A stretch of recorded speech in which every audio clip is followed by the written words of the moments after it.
বিকাল হলেই আমার সোনার একটাই বায়না, ও একটু বাইরে ঘুরতে চায়। দেখো ওর ঠাম্মু আজকে ওকে ঘুরতে বার করেছে। শুধু আজকে বলে নয়, রোজ ওর ঠাম্মুই বার করে সকাল বিকাল করে। কারণ আমার না একদমই মানে আমি পারি না।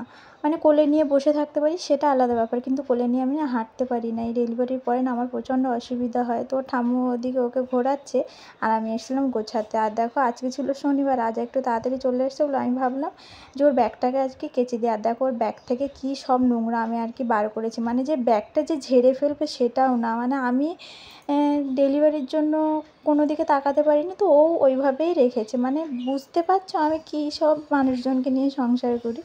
তো তারপরে আর কি ব্যাগটাকে ভিজিয়ে রেখে ভাতটা বসিয়ে দিয়ে ঘরে কিছু কাজবাজ ছিল, তো সেগুলো আর কি গোছাচ্ছিলাম। গ্রসারি থেকে আর কি রাজা কিছু বিস্কিট নিয়ে এসেছিলো, তো সেগুলো আবার গুছিয়ে রেখে ড্রেসিং টেবিল আর শোকেসটাও মুছে নিলাম। কারণ অনেক দিন থেকে না ভাবছি মুছবো কিন্তু আর মোছা হচ্ছে না।